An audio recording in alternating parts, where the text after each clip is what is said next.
ఓం అజ్ఞానతిమిరాంధస్య జ్ఞానాంజనశలాకయ చక్షురున్మిళితం येन తస్మై శ్రీ గురవే నమః. శ్రీ చైతన్య మనోభీష్టం స్థాపితం येन భూతలే స్వయం రూపః కదా మహ్యం దదాతి స్వపదాంతికం.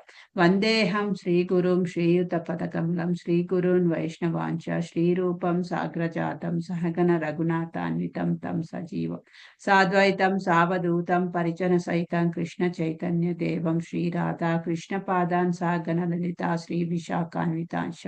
హే కృష్ణ కరుణా సింధో దీనబంధో జగత్పతే గోపేశ గోపికా కాంత రాధాకాంత నమోస్తుతే. తప్త కాంచన గౌరాంగి రాధే బృందావనేశ్వరి వృషభానుసుతే దేవి ప్రణమామి హరిప్రియ. వాంఛా కల్పతరుభ్యశ్చ కృపా సింధుభ్య ఏవ చ పతితానాం పావనేభ్యో వైష్ణవేభ్యో నమో నమః. జై శ్రీ కృష్ణ చైతన్య ప్రభో నిత్యానంద శ్రీ అద్వైత గదాధర శ్రీవాసాది గౌర భక్త వృంద. హరే కృష్ణ కృష్ణ హరే కృష్ణ కృష్ణ కృష్ణ హరే కృష్ణ హరే హరే హరే హరే రామ హరే రామ రామ రామ రామ హరే రామ హరే హరే. హరే కృష్ణ.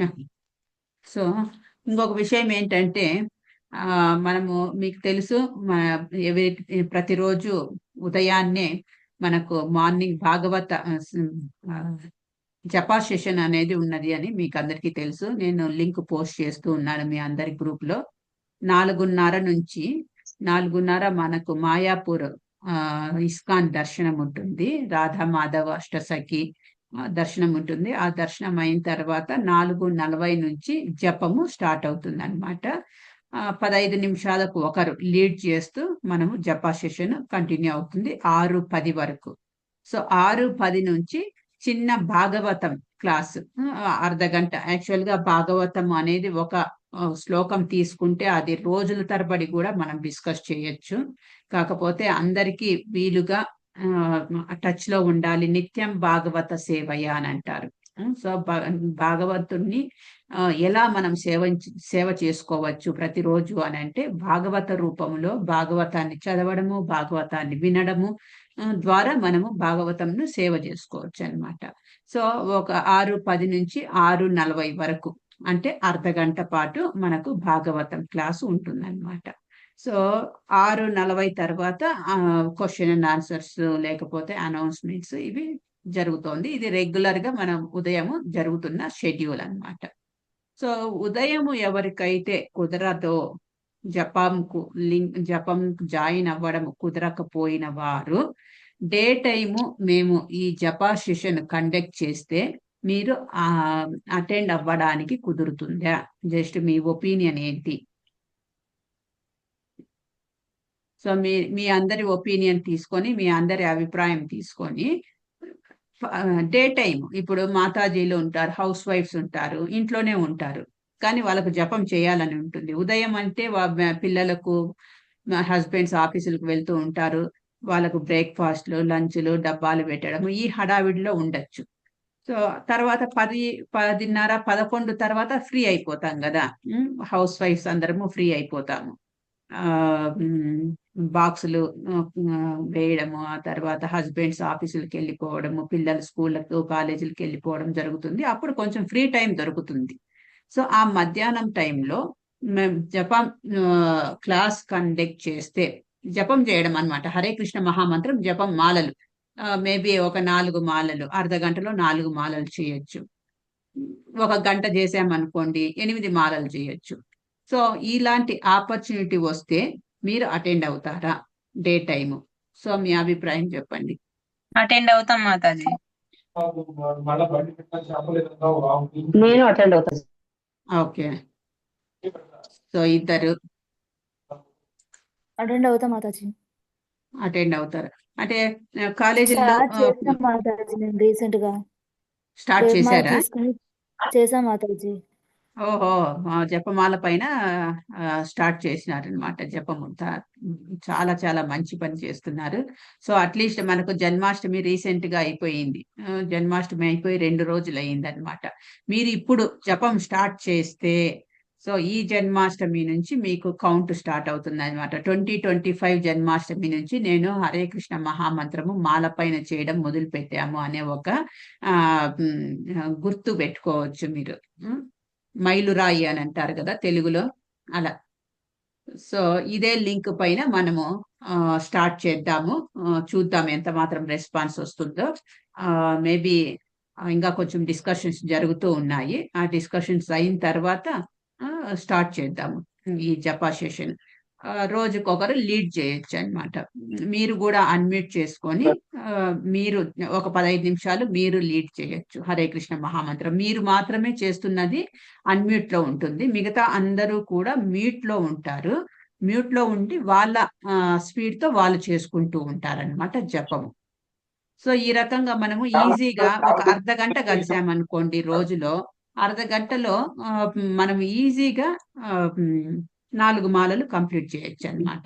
సో ఆ రకంగా మన మాలలు మనకు తెలియకుండానే, కష్టం అనిపించకుండానే మనము హరే కృష్ణ మహామంత్రంను ఒక రోజులో మినిమం 8 నుంచి 10 రౌండ్లు కంప్లీట్ చేయొచ్చు. సో ఓకే, అది ఇంప్లిమెంట్ చేద్దాము. ఇంకా కొంచెం డిస్కషన్స్ జరుగుతున్నాయి. ఇవన్నీ కన్ఫర్మ్ అయిన తర్వాత లింక్ పోస్ట్ చేస్తాను. డే టైము తప్పకుండా మీరందరూ జాయిన్ అవ్వండి. ఎవరైతే హౌస్ వైఫ్స్ ఆ టైంలో నేను జాయిన్ అవ్వగలను అనుకున్న వాళ్ళు జాయిన్ అవ్వచ్చు. ఓకే, ఈరోజు భగవద్గీత మనము అధ్యాయం 1 25వ శ్లోకం నుంచి మొదలు పెడతాము. భీష్మ ద్రోణ ప్రముఖతః సర్వేషాం చ మహీక్షితాం ఉవాచ పార్థ పశ్యైతాన్ సామవేతాన్ కురునితి. భీష్ముడు, ద్రోణుడు, ఇతర భూపాలకుల సమక్షంలో శ్రీకృష్ణుడు పార్థ, ఇచట సమకూడిన కురువంశీయులందరినీ చూడు అని పలికాడు.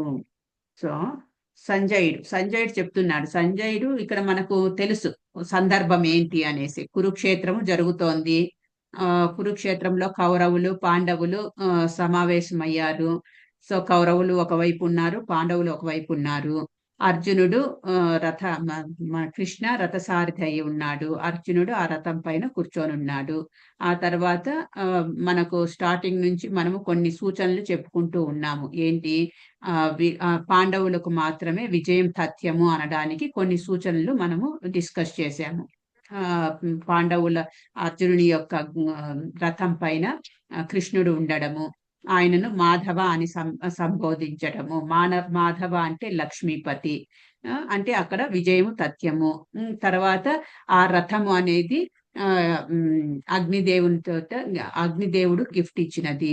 ఆ తర్వాత ఆ రథము యొక్క ధ్వజస్తంభం పైన జెండా, కపిధ్వజం అంటే జెండా ఉన్నది. ఏంటి, హనుమంతుని యొక్క చిహ్నముతో ఉన్న జెండా ఉన్నది. ఇలాంటి కొన్ని చిహ్నాలు. ఆ తర్వాత వీరి యొక్క పాండవుల యొక్క శంఖానాదం వచ్చి ఏంటి, సింహనాదం లాగా అనిపిస్తోంది. గుండెలు బ్రద్దలయ్యాయి. కౌరవుల యొక్క గుండెల్లో అది స్టార్ట్ అయింది అనమాట, భయం అనేది స్టార్ట్ అయ్యింది. ఇలాంటి సూచనలన్నీ చూసాము. ఇదన్నీ ఎక్స్ప్లెయిన్ చేస్తూ ఉన్నాడు సంజయుడు. ఎవరికి, ధృతరాష్ట్రునికి, ఆయన యొక్క ప్యాలెస్ లో కూర్చొని. సో ఇక్కడ సంజయుడు దాని ముందు 24వ శ్లోకంలో ఏం చెప్తున్నాడు, ఓ భరతవంశీయుడ, అర్జునునిచే ఆ విధంగా సంబోధించబడిన వాడై శ్రీకృష్ణ భగవానుడు ఉత్తమమైన రథమును ఇరుపక్ష సేనల మధ్యకు నడిపాడు. 23వ శ్లోకంలో అర్జునుడు అడుగుతూ ఉన్నాడు, సేనయో ఉభయోర్ మధ్యో, 2 సేనల మధ్యలోకి తీసుకెళ్లి నా రథమును నిలుపు అనేసి 23వ శ్లోకంలో అర్జునుడు రిక్వెస్ట్ చేసుకున్నాడు అన్నమాట కృష్ణుణ్ణి.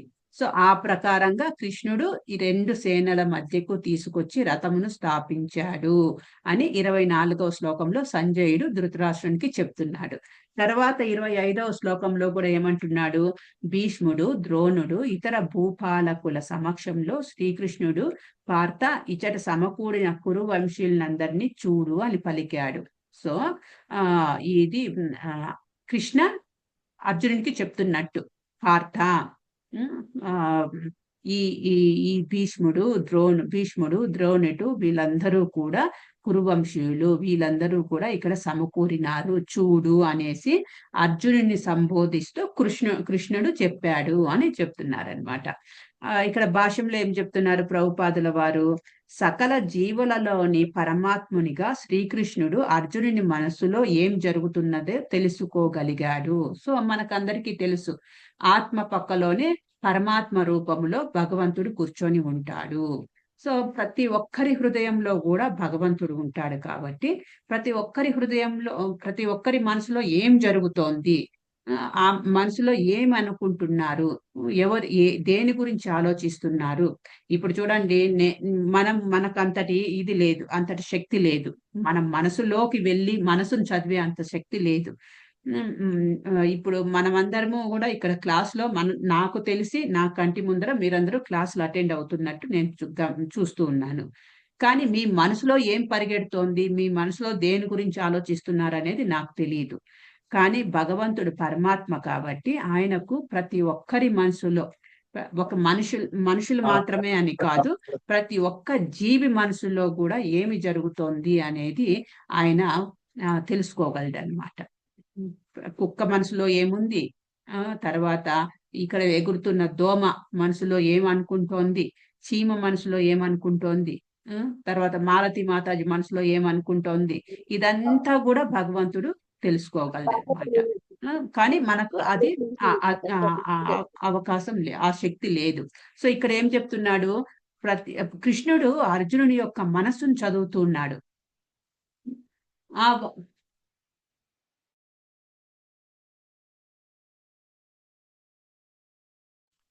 అర్జునుడి యొక్క మనసును చదువుతున్నాడు అనమాట. ఏం చెప్తున్నారు, ఈ సందర్భంలో ఉపయోగించబడిన హృషికేశుడు అనే పదము అతనికి సమస్తము తెలుసునని సూచిస్తున్నది. హృషికేశ అంటే ఎవరు ఇక్కడ? కృష్ణుడు. హృషి అంటే ఇంద్రియాలు, ఈశ అంటే కంట్రోలర్. ఇంద్రియాలను కంట్రోల్ చేసేవాడు హృషికేశ. ఇంద్రియాలను కంట్రోల్, అందుకే అంటే ఇక్కడ ఎందుకు హృషికేశ అంటున్నారు అని అంటే, అర్జునుని యొక్క మనసులో ఏం జరుగుతోంది అనేది ఈజీగా పసిగట్టగలడనమాట. అందుకు ఇక్కడ హృషికేశ అని అంటున్నారనమాట. సమస్తము తెలుసునని సూచిస్తున్నది. అర్జునుని సంబంధంలో పార్థ అంటే కుంతి తనయుడు లేదా పృథాతనయుడు అనే పదము కూడా అదే విధంగా ప్రాధాన్యంను కలిగి ఉన్నది.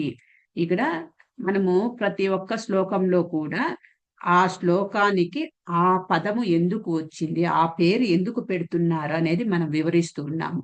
మొదటి శ్లోకాలలోనే కృష్ణుణ్ణి మాధవ అని అన్నారు. మాధవ అని ఎందుకన్నారు? లక్ష్మీపతి, ఆయన లక్ష్మీదేవి యొక్క భర్త కాబట్టి ఎంతో మంది లక్ష్మీదేవులు ఆయన పాదసేవ చేసుకోవడానికి రెడీగా ఉన్నారు.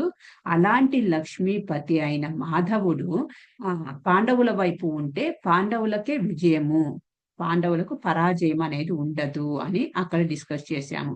అలాగే ఇంకా నెక్స్ట్ శ్లోకంలోకి వెళ్తే హృషికేశ అని అంటున్నారు.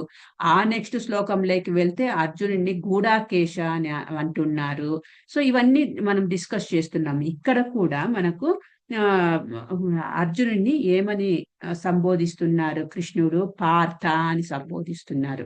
పార్థ అని అంటే పృథతనయుడు. మన అర్జునుని యొక్క తల్లి పేరు పృథ అన్నమాట, మరో పేరు. సో అంటే ఇక్కడ ఎందుకు అలా చెప్తున్నాడు కృష్ణుడు? వారి యొక్క వంశమును ఎందుకు గుర్తు చేస్తున్నాడు అని అంటే, అక్కడ అర్జునుని యొక్క మనసులో ఏం జరుగుతోంది, అర్జునుని మనసులో ఆల్రెడీ స్టార్ట్ అయిపోయింది, కల్లోలం స్టార్ట్ అయిపోయింది. ఎదురుగున్న వాళ్ళందరూ కౌరవులందరూ బ్రదర్స్, తర్వాత చిన్ననాన్నలు, పెదనాన్నలు, గురువులు, తాత భీష్మ పితామహ వచ్చి తాత, వీళ్ళందరూ ఉన్నారు. వీళ్ళతోనా నేను ఫైటింగ్ చేయాలి, వీళ్ళనా నేను నా చేతులారా చంపేయాలి. సో ఇది స్టార్ట్ అయిపోయింది అనమాట.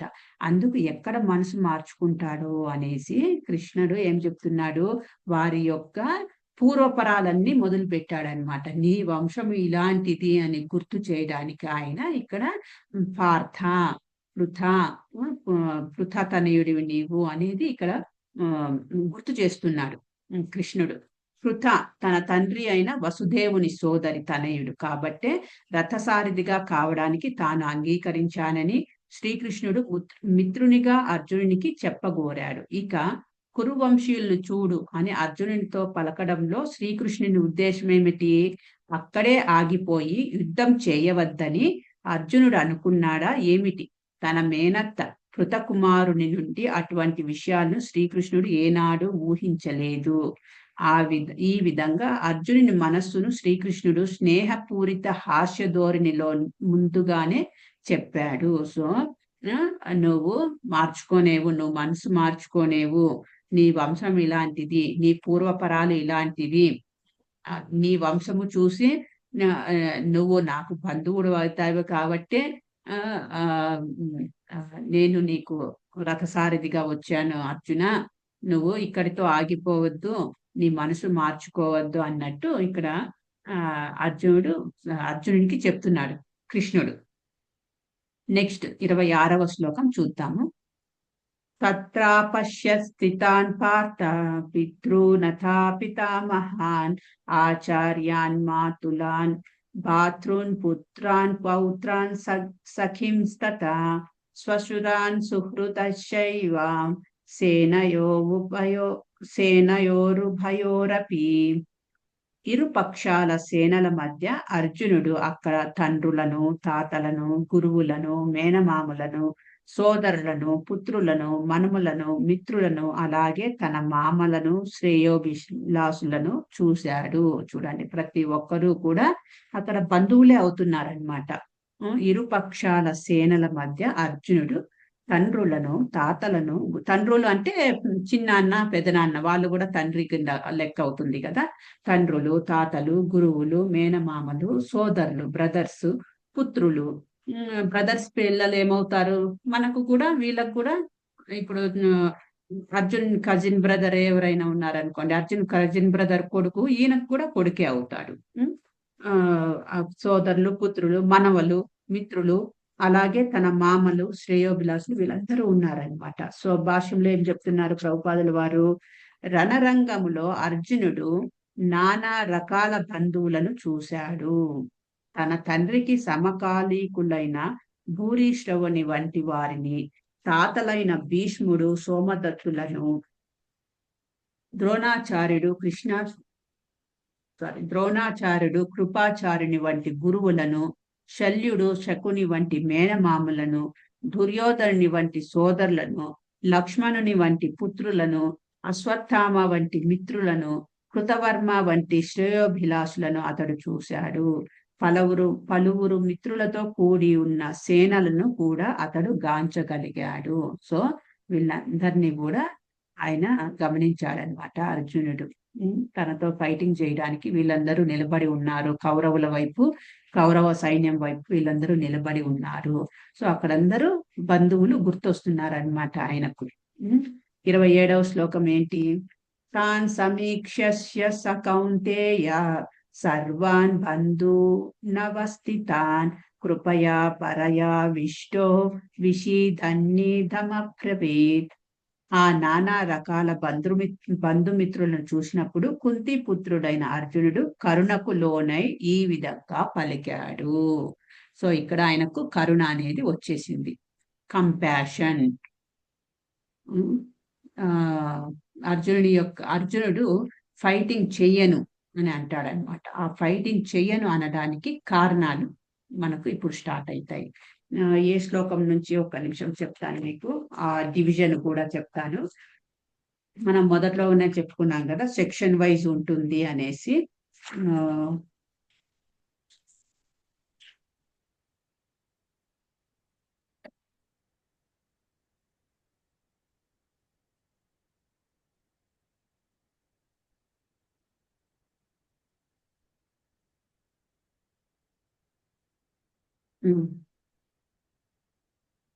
Arjuna's 5 reasons not to fight. అవి ఎక్కడి నుంచి మొదలవుతాయి?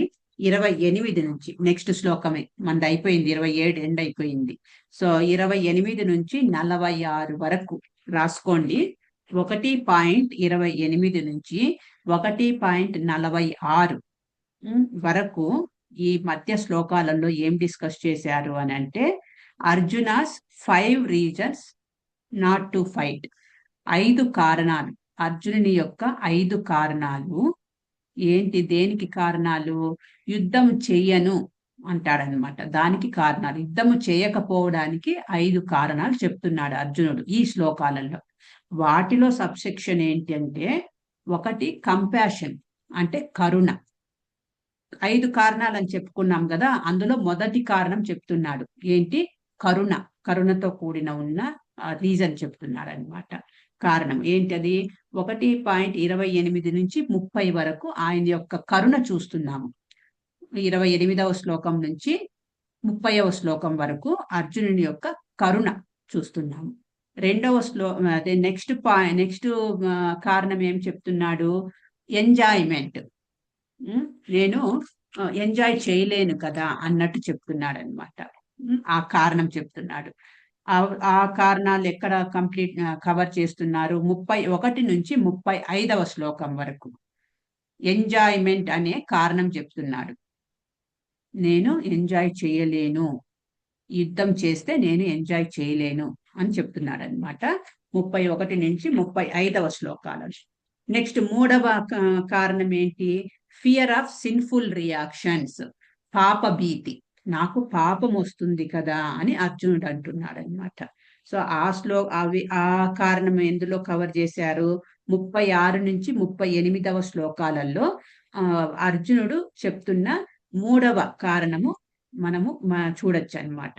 ఏంటి, పాపము అంటుకుంటుంది కదా నాకు, ఈ యుద్ధంలో వాళ్ళందరినీ చంపడం వల్ల నాకు పాపం వస్తుంది కదా అనే కారణం చెప్తున్నాడు.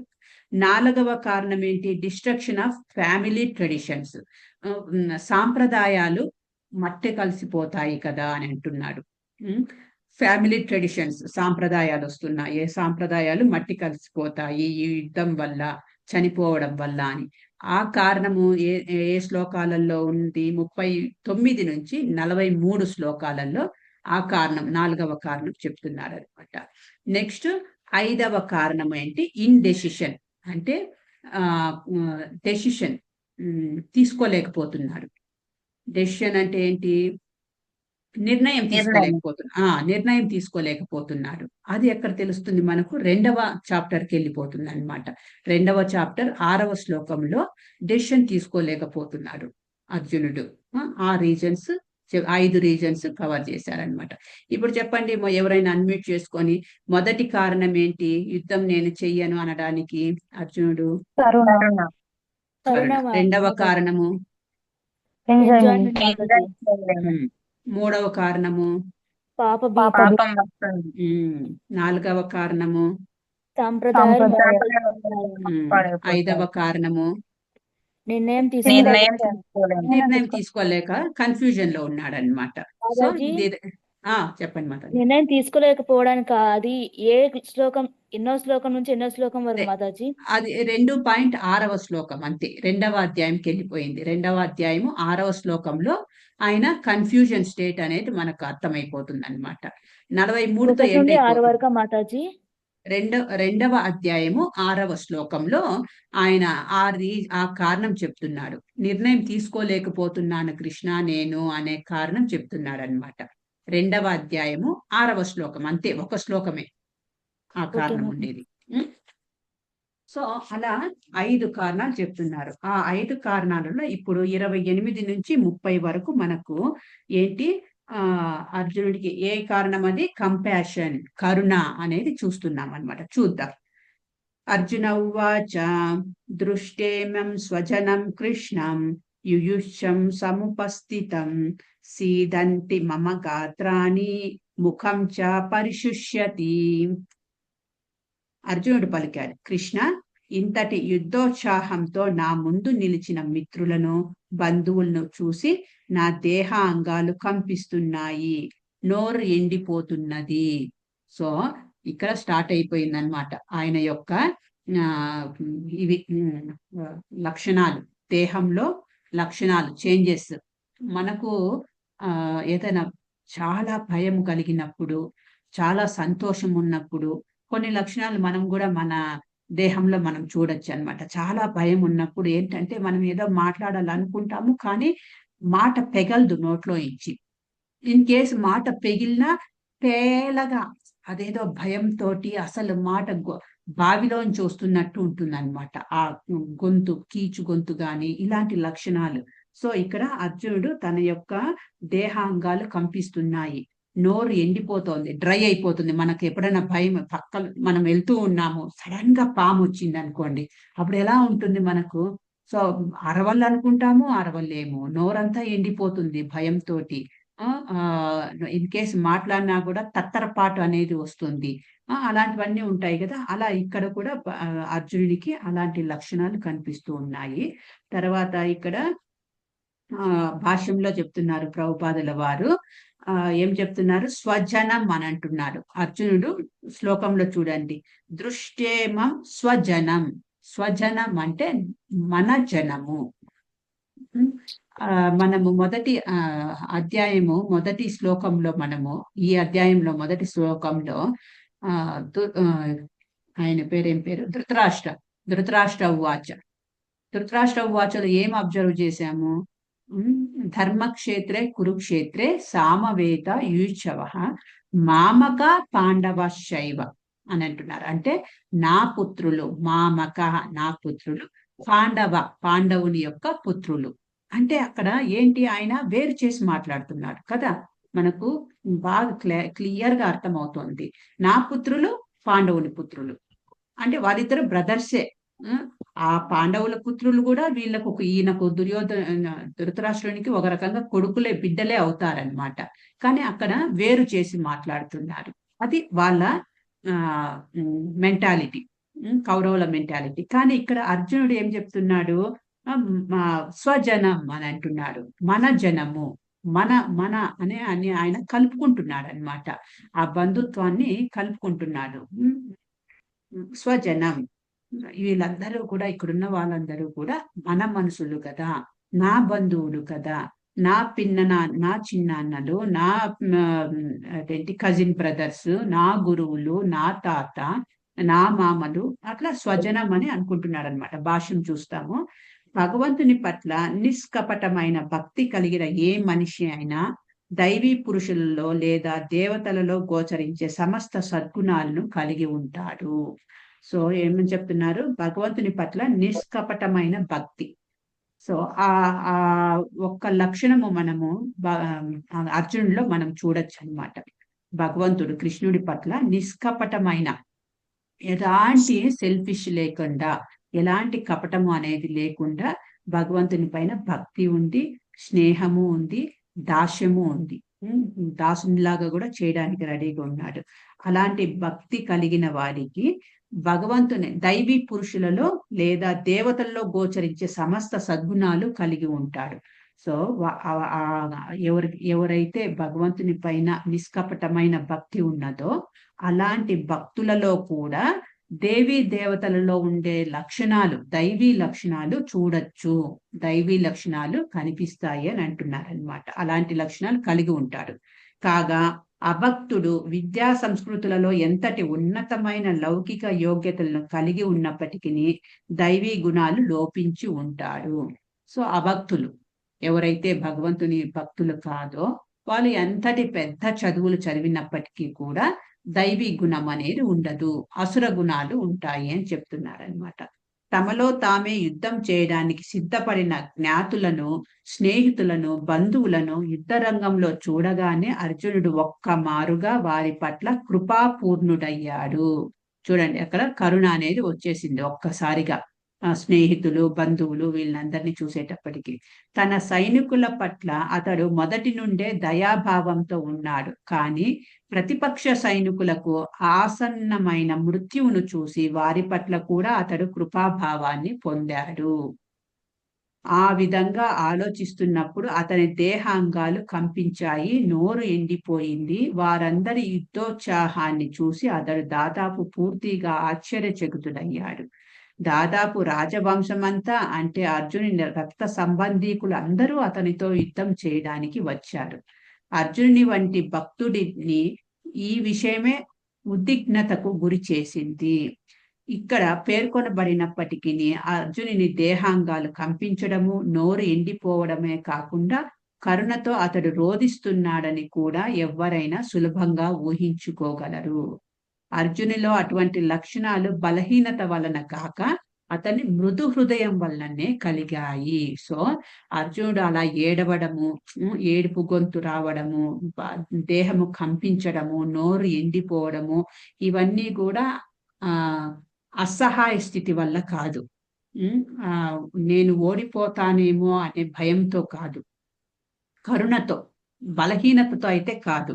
మృదు హృదయము, సాఫ్ట్ నేచర్ అంటారు కదా.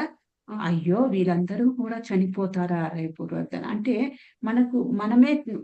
మనకే ఇక్కడ శ్లోకాలను బట్టి మనం తెలుసుకోగలుగుతున్నాం. ఏమని? ఆ పాండవులకే విజయం తథ్యము, కౌరవులకు విజయం కౌరవులు పరాజయము అనేది ఉంటుంది అనేసి. అంటే ధర్మక్షేత్రే కురుక్షేత్రే మొదటి శ్లోకం నుంచే తెలిసిపోతోంది. ఆ సందర్భం బట్టి, ఆ శ్లోకాలలో మెన్షన్ చేసిన పదాలను బట్టి మనకు అర్థమైపోతుంది అన్నమాట. సో కాబట్టి అర్జునుడికి కూడా తెలుసు ఏంటి, భగవంతుడు ఉన్నాడు నా వైపు. సో భగవంతుడు ఉన్నాడు కాబట్టి ఆ ధైర్యంతో ఆ ఎదురుగా ఉన్న వాళ్ళందరి యొక్క ఫ్యూచర్, ఆ భవిష్యత్తు ఊహించుకొని ఈయన బాధపడుతున్నాడనమాట. ఆ కరుణ వల్ల, ఆ మృదు హృదయం వల్ల ఆయన యొక్క నోరు కంపించడము, తర్వాత నోరు ఎండిపోవడము, దేహము కంపించడం, ఇవన్నీ కూడా జరుగుతూ ఉన్నాయి. నెక్స్ట్ 29వ శ్లోకం చూద్దాము. ఇది ఈ 28, 29, 30 3 శ్లోకాలు మనకు మొదటి రీజన్ చెప్తున్నారు కదా. 30 వరకేనా? 30 వరకు మొదటి రీజన్ కరుణ అనే రీజన్ చెప్తున్నారనమాట. 29 శ్లోకం ఏం చెప్తున్నారు? వేపత్తుశ్చ శరీరే మే రోమహర్షశ్చ జాయతే గాంధీవం స్రంసతే హస్తాత్ త్వక్షైవ పరిదహ్యతే. నా శరీరమంతా కప్పిస్తున్నది, నాకు రోమాంచమవుతోంది, గాంధీవ ధనస్సు నా చేతి నుండి జారిపోతున్నది, నా చర్మము మండిపోతున్నది. చూడండి, మొదట శ్లోకంలో 28వ శ్లోకంలో నా దేహాంగాలు కంపిస్తున్నాయి అన్నాడు. సెకండ్, నా నోరు ఎండిపోతున్నది అని అన్నాడు లక్షణాలు. ఇక్కడ 29వ శ్లోకంలో 3వ లక్షణం ఏంటి? నా శరీరం అంతా కంపిస్తోంది, వణుకొస్తోంది. నెక్స్ట్, నాకు రోమాంచితం అవుతున్నది, గూస్ బంప్స్ అంటారు కదా, వెంట్రుకలు నిక్కబొడుచుకోవడం, రోమాంచకం అవుతోంది. నెక్స్ట్, గాంధీవ ధనస్సు నా చేతి నుండి జారిపోతున్నది. ఒక్కొక్కసారి మనకు కూడా అనిపిస్తుంది, శక్తి లేనట్టు అయిపోతే చేతుల్లో ఏమున్నా కూడా పడిపోతున్నట్టు, మనమే నిల్చుకోలేక కూలబడిపోతున్నట్టు అనిపిస్తుంది కదా. అలాంటి స్టేజ్కి వచ్చేసాడు అర్జునుడు ఇక్కడ. నా చర్మము మండిపోతున్నది, బగబగా మండిపోవడము, ఇవన్నీ కూడా లక్షణాలు చెప్తున్నారనమాట. రెండు రకాల భాషల్లో ప్రభుపాద చెప్తున్నారు, 2 రకాల దేహ కంపనాలు, 2 రకాల రోమాంచాలు ఉన్నాయి. అటువంటి భావాలు గొప్ప ఆధ్యాత్మిక పారవశ్యంలో కానీ, భౌతిక పరిస్థితిలో మహాభయంలో కానీ కలుగుతాయి. సో ఇలాంటి లక్షణాలు ఎప్పుడైతే భక్తి పారవశ్యం అంటారు కదా, ఈ భక్తి పారవశ్యంలో ఉన్నప్పుడు కానీ, లేకపోతే భౌతిక పరిస్థితుల్లో ఆధ్యాత్మికంగా చూసుకుంటే భక్తి పారవశ్యంలో ఉన్నప్పుడు ఇదే లక్షణాలు ఉంటాయన్నమాట. చొంగ కార్చుకోవడము, పిచ్చి పట్టినట్టు ఎగురుతూ ఉండడము, రోమాలు లిక్కబడుచుకోవడము, కళ్ళల్లో నీళ్లు కారడము, ఇవన్నీ కూడా భక్తి పారవశ్యంతో వచ్చే లక్షణాలు. అదే రకంగా భౌతిక స్థితిలో చూసుకుంటే భయము కలిగినప్పుడు ఇలాంటివే జరుగుతాయి అన్నమాట. దివ్యానుభూతిలో భయం అనేదే ఉండదు. ఈ స్థితిలో అర్జునుని లక్షణాలు ప్రాణహాని అనే భౌతిక భయం వలన కలుగుతున్నాయి. ఇతర లక్షణాల నుండి కూడా ఇది నిరూపితమవుతుంది. అతడు ఎంత అసహనంగా అయ్యాడంటే, సుప్రసిద్ధమైన గాంధీవ ధనస్సు అతని చేతి నుండి జారిపోతోంది. హృదయము దహించుకుపోతున్న కారణంగా అతనికి చర్మము మండుతున్న భావన కలిగి ఉంది. ఇవన్నీ జీవితపు భౌతిక భావన వలనే కలిగాయి. సో భౌతిక భావన, జీవితపు భౌతిక భావన అంటే ఇక్కడ మెల్లమెల్లగా, అంటే అర్జునుడు ఏమి అంతటి అటాచ్మెంట్ కలిగి ఉన్నవాడా బంధువుల పట్ల, అంతటి బలహీనుడా అర్జునుడు అని మనము అనుకోవచ్చు. కానీ అర్జునుడు అంతటి బలహీనుడు కాదు. ఆయన పరాక్రమి. అర్జునుడు ప్రతి క్షణము భగవంతుని యొక్క ఏమంటారు అసోసియేషన్ తీసుకున్నవాడు, సాంగత్యం తీసుకున్నవాడు, భగవంతునికి సేవ చేసినవాడు, భగవంతుని యొక్క ప్యూర్ డివోటీ. అంతటి భగవంతుని యొక్క పవిత్రమైన పరమ భక్తుడికి ఈ లక్షణాలన్నీ కలగవు. కానీ మనకి ఇక్కడ చూపిస్తున్నారు అని అంటే ఏంటంటే, మనలాంటి మామూలు వ్యక్తులు ఇలాంటి సందర్భం వచ్చినప్పుడు ఎలా రియాక్ట్ అవుతాము మనము అనే దానికి అంటే యాక్చువల్గా ఇక్కడ అర్జునునికి ఒక ఇన్స్ట్రుమెంట్ గా, అర్జున్ని ఒక పనిముట్టుగా తీసుకొని మనకు భగవద్గీతను చెప్తున్నాడు కృష్ణుడు.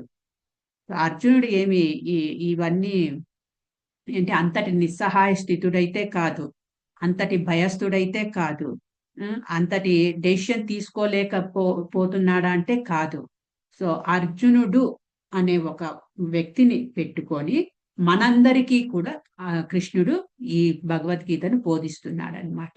మనందరికీ ఇలాంటి సందర్భం వస్తే మనం ఎలా రియాక్ట్ అవుతాము, దానికి సొల్యూషన్, దానికి పరిహారం ఏంటి, దానికి మనకు ఎక్కడైతే అర్జునుడు క్వశ్చన్స్ వేస్తున్నాడో అవన్నీ మనలాంటి వాళ్ళకు వచ్చే క్వశ్చన్స్, మనలాంటి వాళ్ళకు వచ్చే ప్రశ్నలు అన్నమాట.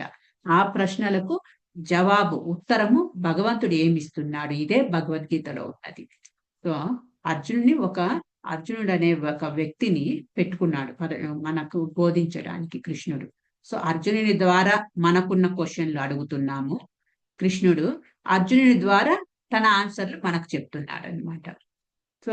సో ఇక్కడ గాంధీవ ధనస్సు చేతిలోంచి పడిపోతోంది. ఇదంతా కూడా భౌతికమైన లక్షణాలు, భౌతికమైన నిస్సహాయ స్థితి వల్ల కలుగుతున్న లక్షణాలు. చర్మము మండుతున్నట్టు ఉండడము, తర్వాత గాంధీవ ధనస్సు చేయి నుంచి జారిపోవడము, తర్వాత ఇదేంటి వెంట్రుకలు నిక్కబొడుచుకోవడము,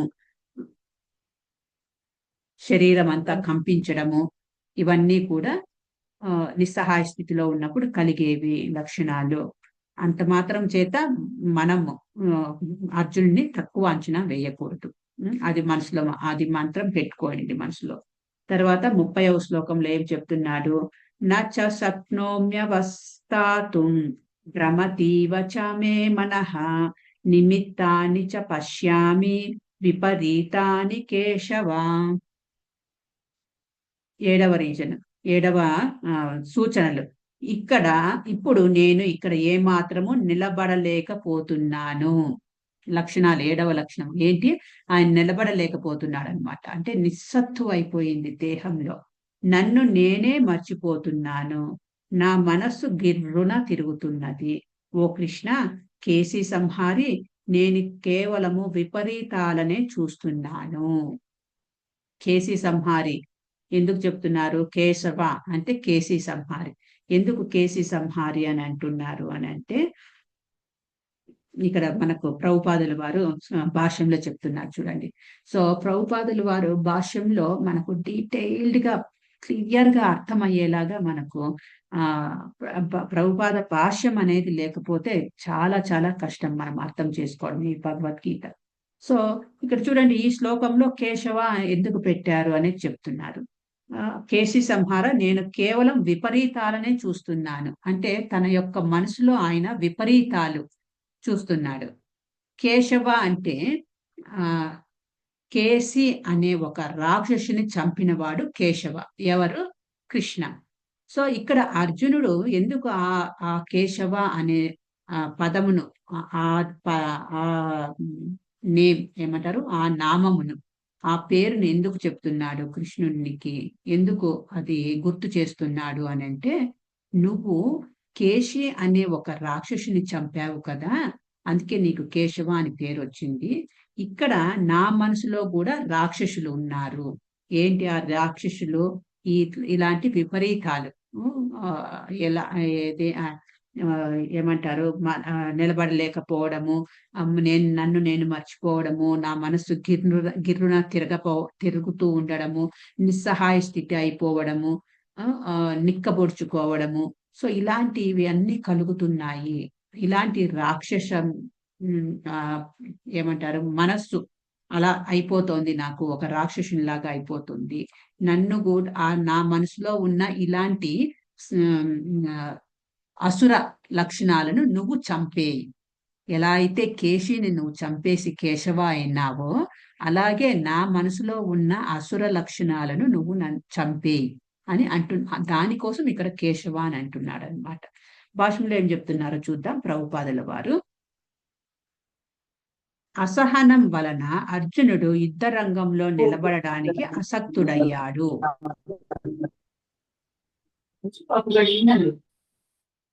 అసహనం, ఇంటాలరెన్స్, సహనం అనేది లేదు. ఓపిక అంటాం కదా మనము, ఓపిక లేకపోవడం వల్ల అసక్తుడైపోయినాడనమాట. ఓపిక లేనివాడు, నాకు శక్తి లేదు అన్నట్టు అయిపోతున్నాడు. ఈ మనోదుర్బలత కారణంగా అతడు తననే మర్చిపోసాగాడు. భౌతిక విషయాల పట్ల అమిత అనురక్తి మనిషిని ఇటువంటి భ్రాంతిమయ స్థితిలో నిలుపుతుంది. భయం ద్వితీయాభినివేశతం స్యాత్. భౌతిక పరిస్థితులచే అతిగా ప్రభావితులైన వారిలోనే ఇటువంటి భయము, మానసిక అస్థిరత్వము కలుగుతాయి. అంటే ఇక్కడ ఏం చెప్తున్నారంటే భౌతిక విషయాల పట్ల అమిత అనురక్తి వల్ల ఇటువంటి భ్రాంతిమయ స్థితిలో నిలుపుతుంది. అంటే అర్జునుడు అసహాయ స్థితుడైపోయినాడు, అసక్తుడైపోయినాడు, అసహనం అనేది రగిలిపోతోంది. దాని వల్లనే ఇలాంటి లక్షణాలు వచ్చాయి అని చెప్తున్నారు. అంటే దేనికి వస్తాయి ఇలా లక్షణాలు? ఈ అసహాయ స్థితి అవ్వడము, అసక్తుడైపోవడము, అసహనం కవర్ చేయడము, మనసులో ఒక రకమైన శక్తి లేకుండా అయిపోవడము. ఇదంతా ఎందుకు జరుగుతోంది అని అంటే భౌతిక విషయాల పట్ల అమిత ఆసక్తి. ఎందుకు ఇక్కడ ఎలా చెప్తున్నారు? అర్జునునికి భౌతిక విషయాల పట్ల అమిత ఆసక్తి ఉన్నట్టు, అనురక్తి ఉన్నట్టు. సో అక్కడంతా బంధువులు, స్వజనం అన్నాడు కదా, నా బంధువులు అని అనుకుంటున్నాడు అర్జునుడు. సో అది భౌతికమైనదే అన్నమాట. ఆ భౌతికమైన విషయాల పట్ల అనురక్తి అనేది ఉంది కాబట్టి ఆయనకి ఇలాంటి లక్షణాలు కనిపిస్తున్నాయి. సో భౌతిక విషయాల పట్ల అనురక్తి, ఆసక్తి లేకపోతే అదేంటి మనం చెప్తాం కదా, ఎగ్జాంపుల్ తామరాకు పైన నీటి బొట్టు అని అంటారు చూడండి. తామరాకు నీళ్ళల్లోనే ఉంటుంది, దానిపైన నీళ్లు పడినప్పటికీ కూడా అవి మాత్రం అంటవు, అది అట్లాగే రాలిపోతుంది, ఒక పూస పడిపోయినట్టు పడిపోతుంది. ఆ తామరాకును ఇట్లా టచ్ చేస్తే కొంచెం కూడా మనకు తేమ తగలదు. సో అలా ఉండాలంట మనము ఈ భౌతిక జగత్తులో ఉన్నప్పటికీ కూడా తామరాకు పైన నీటి బొట్టులాగా ఉండాలి. కానీ ఇక్కడ అర్జునుడు ఎప్పుడైతే నా జనము అని అనుకుంటున్నాడో, వాళ్ళతో నేను ఎలా ఫైటింగ్ చేయాలి, వాళ్ళందరినీ ఎలా నేను చంపేయాలి అని ఎప్పుడైతే ఆ థాట్ వచ్చిందో, ఇలాంటి అన్ని అసహాయ లక్షణాలన్నీ కూడా బయటపడుతున్నాయి. సో దీనికి అంతా రీజన్ ఏంటి అని అంటే భౌతిక విషయాల పట్ల అనురక్తి, అమిత అనురక్తి అని చెప్తున్నారు ఇక్కడ. భౌతిక పరిస్థితులచే అతిగా ప్రభావితులైన వారిలోనే ఇటువంటి భయము, మానసిక అస్థిరత్వము కలుగుతాయి. అర్జునుడు యుద్ధరంగంలో కేవలం బాధామయమైన విపరీతాలనే దర్శించాడు. శత్రువుపై విజయం సాధించినప్పటికీ అతడు సుఖి కాలేనట్లుగా అనిపించింది. ఇక్కడ నిమిత్తాని విపరీతాని అనే పదాలు ముఖ్యమైనవి. నిమిత్తాని విపరీతాని అనే పదాలు ముఖ్యమైనవి. మనిషి తన ఆకాంక్షలో కేవలము వైఫల్యంనే చవి చూసినప్పుడు నేనిక్కడ ఎందుకు ఉన్నాను అని అనుకుంటాడు. సో ప్రతి ఒక్కడు తన గురించి, తన క్షేమము గురించి ఇష్టము కలిగి ఉంటాడు. ఎవ్వడు భగవంతుని పట్ల ఇష్టమును కలిగి ఉండడు. శ్రీకృష్ణుని సంకల్పముచే అర్జునుడు ఇక్కడ తన నిజమైన లాభము పట్ల జ్ఞాన శూన్యతను ప్రదర్శిస్తున్నాడు. ప్రతి ఒక్కని నిజ లాభము విష్ణువు లేదా కృష్ణుని యందే ఉంటుంది. బద్ధజీవుడు ఇది మర్చిపోతాడు, అందుకే భౌతిక క్లేశాలను అనుభవిస్తాడు. చూడండి, ప్రతి ఒక్కని నిజ లాభము విష్ణువు లేదా కృష్ణుని యందే ఉంటుంది. బద్ధ జీవుడు ఇది మర్చిపోతాడు. యాక్చువల్ గా మనకు కృష్ణుడి పైన విష్ణువు పైన మన యొక్క మనస్సు కేంద్రీకృతమై ఉండాలి. కానీ ఎప్పుడైతే మనము ఈ భౌతిక ప్రపంచంలో జన్మిస్తామో, ఎప్పుడైతే ఈ భౌతిక దేహంను తీసుకుంటామో మనము బద్ధ జీవులం అయిపోతాం. బద్ధ అంటేనే బంధించి ఉండడం అన్నమాట. బద్ధుడు అని అంటారు కదా, అందులో చిక్కుకొని పోయినవాడు. దేంట్లో చిక్కుకొని పోయి ఉన్నాము మనము? ఈ భౌతిక ప్రపంచంలో చిక్కుకొని పోయి ఉన్నాము అన్నమాట. బద్ధ జీవుడు ఇది మర్చిపోతాడు. ఏం మర్చిపోతాడు? కృష్ణునితో మనకు ఉన్న సంబంధం మర్చిపోతున్నాం మనము. సో అందుకే భౌతిక క్లేశాలను అనుభవిస్తున్నాడు. అందుకే మనము ఈ భౌతిక బాధలను అనుభవిస్తున్నాం అన్నమాట. యుద్ధంలో తనకు లభించే విజయము కేవలం తనకు దుఃఖ కారణమే అవుతుందని అర్జునుడు అనుకుంటున్నాడు. సో యుద్ధంలో ఈయనకు విజయం అనేది వచ్చినప్పటికీ కూడా అది దుఃఖానికే దారి తీస్తుంది అని అనుకుంటున్నాడు అర్జునుడు. దేనికి ఇదంతా అనుకుంటున్నాడు అని అంటే, ఈ బద్ధుడయ్యాడు కాబట్టి, భౌతిక ప్రపంచంలో ఈ భౌతిక విషయాల పట్ల అనురక్తుడయ్యాడు కాబట్టి, భగవంతుని పైన ఉన్న సంబంధము, భగవంతునికి మనకు ఉన్న కనెక్షన్ మర్చిపోయాడు కాబట్టి ఇలా బద్ధుడైపోయి ఉండడం వల్ల ఈ బద్ధ జీవికి ఇలాంటి భౌతిక క్లేశాలు అనేవి లభిస్తాయి, అనుభవిస్తాడు. సో ఇక్కడ అంతా మన అర్జునుని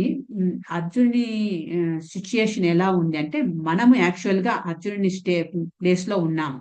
మనల్ని మనం పెట్టుకోవాలి అర్జునుని ప్లేస్ లో. సో అప్పుడు మనకన్నీ ఇవన్నీ కూడా వర్తిస్తాయి. ప్రతి ఒక్కటి కూడా మనము ఎప్పుడైతే మనల్ని అర్జునుని ప్లేస్ లో ఉంచుకుంటామో, అప్పుడు కృష్ణుడు చెప్తున్న ప్రతి ఒక్క విషయము నాకే చెప్తున్నాడు అనే ఒక ఇది వచ్చేస్తుంది అన్నమాట. ఆ థాట్ వచ్చేస్తుంది. ఇక్కడ భౌతిక క్లేశాలు అని అంటున్నారు. ఏంటి ఆ భౌతిక క్లేశాలు? సో 3 రకాలైన క్లేశాలు ఉన్నాయన్నమాట ఈ భౌతిక ప్రపంచంలో. ఏంటి ఆ 3 క్లేశాలు అని అంటే, ఆధ్యాత్మిక క్లేశము, ఆది భౌతిక క్లేశము, ఆది దైవిక క్లేశము. ఆధ్యాత్మిక క్లేశము అంటే problems from my body, my mind. ఆధ్యాత్మిక ప్రాబ్లమ్స్ అంటే ఏంటి? సమస్యలు దేని నుంచి వస్తాయి అని అంటే, నా దేహం నుంచి, నా మైండ్ నుంచి వచ్చే సమస్యలను ఆధ్యాత్మిక క్లేశాలు అని అంటారనమాట. ఎగ్జాంపుల్ చెప్తున్నాను. ఆధ్యాత్మిక క్లేశాలకు ప్రాబ్లమ్స్ కానీ, బాధలు కానీ, నా దేహం నుంచి వచ్చే బాధలు, నా మనసు నుంచి వచ్చే బాధలు ఆధ్యాత్మిక. ఫర్ ఎగ్జాంపుల్, నాకు బ్యాక్ పెయిన్ ఉన్నది. ఒక 15 మినిట్స్ కన్నా ఎక్కువ నేరుగా వితౌట్ సపోర్ట్ కూర్చోలేదు. అది నా బాధ, నా దేహం నుంచి వస్తున్న బాధ. ఆ తర్వాత నా మనస్సు నుంచి వస్తున్న బాధ ఒకటి చెప్తాం. ఏంటి ఎగ్జాంపుల్? ఏదో ఇంట్లో ఏదో గొడవ జరిగింది, ఇంట్లో మిస్అండర్స్టాండింగ్ జరిగింది, ఇంట్లో ఉన్న వ్యక్తితోటి మనము గొడవ పడ్డాము. అది ఉదయం అయింది గొడవ, అయినప్పటికీ కూడా అది మనసులో పెట్టుకొని బాధపడుతూ ఉండడము, మర్చిపోలేకపోవడము వల్ల జరుగుతున్న బాధ. అంటే అది నా మనస్సు నుంచి వస్తున్నది, నా మైండ్లో పెట్టుకున్నాను దాన్ని. సో దీన్ని ఆధ్యాత్మిక క్లేశము అని అంటారు. నా దేహము నుంచి, నా మైండ్ నుంచి వచ్చే బాధలు ఆధ్యాత్మిక క్లేశాలు. నెక్స్ట్ ఆది భౌతిక అంటే చుట్టుపక్కల వాళ్ళతోటి, చుట్టుపక్కల ప్రాణులతోటి వచ్చే క్లేశాలు, బాధలను ఆది భౌతిక క్లేశాలు అని అంటారు. ఆధ్యాత్మిక, ఆది భౌతిక, ఆది దైవిక. చుట్టుపక్కల జీవులతోటి. ఫర్ ఎగ్జాంపుల్, నేను రోడ్లో వెళ్తూ ఉన్నాను, నా పాటికి నేను వెళ్తూ ఉన్నాను. సడన్ గా రోడ్డు పక్కలో ఉన్న కుక్క వచ్చి కరిచేసింది నన్ను. నేను ఆ కుక్కని ఏమీ చేయలే, నా అంతకు నేను రోడ్లో వెళ్తున్నాను, ఆ కుక్క వచ్చి నా మీద పడి కరిచేసింది. సో ఇతర జీవుల నుంచి వచ్చిన బాధ నేను అనుభవించాలి. ఏదేంటి ఇంజక్షన్ లేపించుకోవాలి ర్యాబిస్ రాకుండా. సమ్ డైట్ తీసుకోవాల్సి వస్తుంది, టాబ్లెట్లు వాడాల్సి వస్తుంది. సో కుక్క వల్ల వచ్చిన బాధ అన్నమాట. ఆ తర్వాత దోమలు, ఈగలు, దోమలు, ఆ తర్వాత పక్కింటోనితో ప్రాబ్లము, వెనుకింటోనితో ప్రాబ్లము, ఎదురింటితో ప్రాబ్లము. సో ఇవన్నీ కూడా ఆది భౌతిక ప్రాబ్లమ్స్ అన్నమాట. ఆ తర్వాత ఆది దైవిక దాంట్లోనే పేర్లోనే ఉన్నది మీరు. ఆది దైవిక, దైవం నుంచి వచ్చేవి. న్యాచురల్ కెలామిటీస్ అంటే సునామీ, సైక్లోన్లు, సునామీలు, భూకంపాలు, ప్రకృతి విపత్తులు కదా మాతాజీ. ప్రకృతి విపత్తులు. Correct Mataji, thank you. ప్రకృతి విపత్తులు, ప్రకృతి నుంచి వచ్చే బాధలు. వర్షం వస్తుంది కదా అనేసి వర్షం నుంచి తప్పించుకోవడం కోసం చెట్టు కింద వెళ్ళి నిలబడితే ఆ మెరుప ఏమంటారు, లైట్నింగ్, పిడుగు. పిడుగు పడిపోవడం. వర్షం నుంచి తప్పించుకోవాలని చెట్టు కిందికి పోతే పిడుగు పడి చనిపోయినాడంట. అది ఒక్క నిమిషం.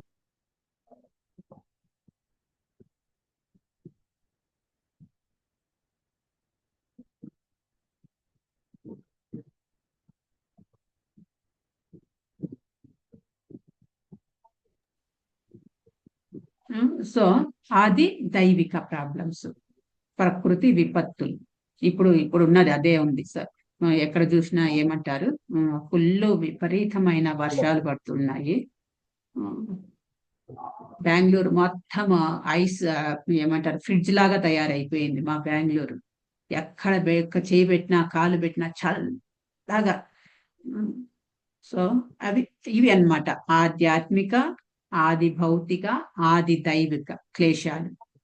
సో ప్రతి ఒక్క ఈ భౌతిక ప్రపంచంలో పుట్టిన ప్రతి ఒక్కరికి ఈ ప్రాబ్లమ్స్ లో ఏదో ఒక ప్రాబ్లం అనేది ఉండనే ఉంటుంది, కామన్ టు ఆల్. సో ఇవి మీరు గుర్తుపెట్టుకోవాల్సిన విషయం అన్నమాట. ఈ 3 క్లేశాలు. క్వశ్చన్స్ మనకు మీకు లెవెల్ వైజ్ మనకు యాక్చువల్ గా కోర్సులు ఉన్నాయి. శ్రద్ధవాను, సేవక్, సాధక్ అలా కోర్సులు ఉంటాయి అన్నమాట. ఆ కోర్సులు క్వశ్చన్స్ లో ఒక క్వశ్చన్ ఇది వస్తుంది, భౌతిక క్లేశాలు ఏంటి, ఆధ్యాత్మిక క్లేశము, ఆది భౌతిక క్లేశము, ఆది దైవిక క్లేశాలు, వాటికి ఉదాహరణలు ఇవ్వండి అని అడుగుతారనమాట. సో ఇది గుర్తుపెట్టుకోవచ్చు మీరు.